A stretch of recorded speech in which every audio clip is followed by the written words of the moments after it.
La historia que les contaré a continuación la podemos encontrar en San Marcos 14. En los días anteriores a la Pascua, mientras Jesús se encontraba en Betania, una mujer le ungió con un perfume costoso. Él reconoció este acto como una preparación para su sepultura.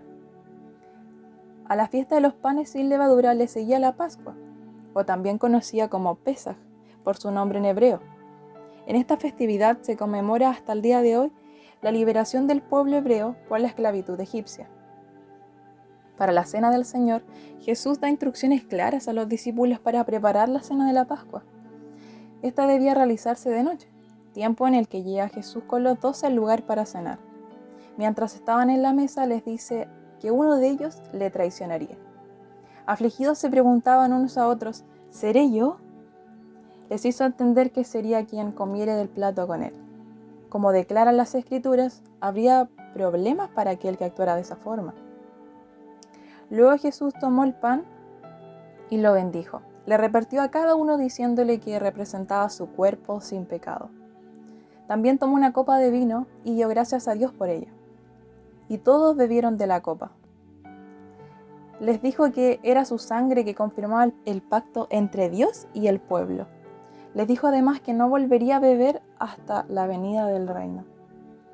Luego de esto cantaron y salieron al monte de los olivos. Jesús podía conocer las intenciones del corazón de quienes le rodeaban. En el corazón de Pedro había temor y duda. Cuando Jesús estuvo con él, le dijo, «Todos ustedes me abandonarán, porque las Escrituras dicen, el rebaño se dispersará sin un pastor que los guíe». Pedro respondió que a pesar de que todos le abandonaran, él no lo haría. Jesús le predice que antes que el gallo cante por segunda vez, él le negaría 3 veces. Le responde su discípulo que aunque tuviera que morir con él, no le negaría jamás.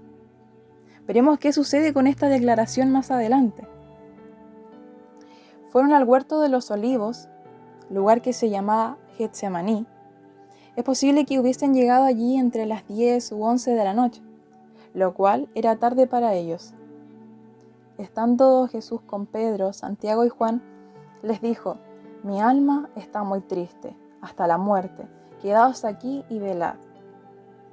Jesús se adelantó y clamó, «Abba, Padre», que en arameo es un término que suele ser la primera palabra que pronuncian los niños.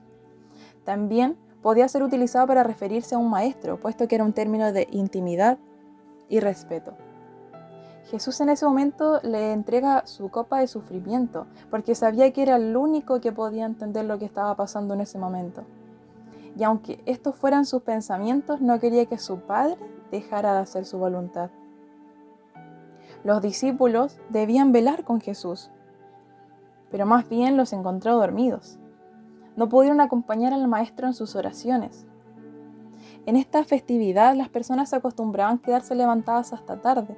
Es probable que los 12 hombres lo hubiesen hecho toda su vida, pero aquella noche, con el Maestro, no fueron capaces. Cuando Jesús se despertó por tercera vez, para volver a orar, al regresar ellos no podían mantener los ojos abiertos. Y les dijo, «Dormid ya y descansad.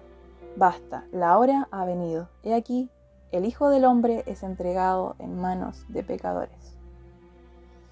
Luego de esto ocurrido, llega Judas. Toc, toc.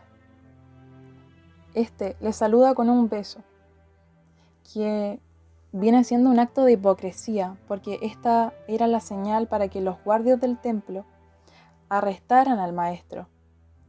Estos hombres llegaron con espadas y palos, siendo que en estos días no se podían llevar. Sucediendo esto, uno de los discípulos sacó su espada y ¡zas!, le cortó la oreja a uno de estos hombres. Con esto se les sería prohibido el servicio en el santuario, pero es probable que su intención no hubiese sido exactamente esa. Jesús les pregunta si él era un peligroso revolucionario para que entraran de esa forma. Pero esas cosas estaban escritas, y el Maestro bien lo sabía. Posterior a ello, los discípulos se quedaron con Jesús. No fue así. Ellos lo abandonaron y huyeron. Llevaron a Jesús a la casa del sumo sacerdote. Mientras tanto, Pedro había entrado al patio de este lugar privado. En él habían guardias que probablemente hubieran estado esperando los resultados del juicio. además de haber sido asignados a deberes nocturnos. Pero muy seguro que en ese momento iban a descubrir a Pedro, pero él se sentó junto a ellos al lado de una fogata. Adentro, los sacerdotes y las demás autoridades, muchos hablaban mentiras contra Jesús, pero todo lo que decían se contradecía. Finalmente unos hombres se pusieron de pies y malinterpretando las enseñanzas de Jesús, diciendo que le habían oído decir que destruiría el templo hecho con manos humanas y que en 3 días construiría uno nuevo, esta vez sin manos humanas. Relato que tampoco coincidía. Es por ello que, como los demás testimonios tampoco estaban funcionando, le preguntó directamente al sumo sacerdote si se consideraba el Mesías. En otras palabras, el ungido, el salvador de la humanidad. Y la verdad es que no solo lo confirmó, sino que también les dijo que le verían a la derecha de Dios en gloria y reinando para siempre. Entonces el sumo sacerdote se rasgó las vestiduras en señal de duelo. Y era un acto que debía hacerse si se escuchaba blasfemia de Dios, aunque técnicamente no lo estaba haciendo, porque no se llamó a sí mismo Dios. No obstante, le consideraron un peligro para establecer el templo. Algunos en el lugar comenzaron a escupirle, vendarle los ojos, pegarle y burlarse, como si se tratara de un prisionero. Mientras tanto, Pedro seguía sentado. En un momento pasa una sirvienta por el lugar y le pregunta si él era uno de los que estaba con Jesús. Pedro respondió diciendo: no sé de lo que me hablas. Después la mujer murmuraba con otros quienes decían que sí era uno de ellos, y Pedro volvió a negar. Pasando unos minutos le vuelven a preguntar, esta vez otras personas: seguro que tú eres uno de ellos porque eres Galileo. Y claro, si su acento era diferente. Al negar por tercera vez, Pedro escucha el segundo canto del gallo, recordando de inmediato lo que le había dicho el Señor, y se echó a llorar. Este canto no marcaba el amanecer como comúnmente se conoce. Este fue entre las 12:30 o 2:30 de la mañana. En fin, en este relato quiero recalcar 2 personajes. Es que en un momento Judas se siente triste por remordimiento, por haber entregado al maestro. Y por otro lado, Pedro, por arrepentimiento, se siente triste. Y esta es la diferencia que más adelante marca la vida de cada uno, en donde alguien termina matándose y la otra persona se convierte en uno de los pilares del cristianismo.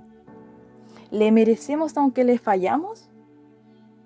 Las horas que siguen para Jesús, los discípulos y los demás espectadores serán de dolor, vergüenza, de arrepentimiento, pero la voluntad del Padre es perfecta, pues nadie nos va a amar tanto como Jesús, el día de hoy y por el resto de nuestras vidas.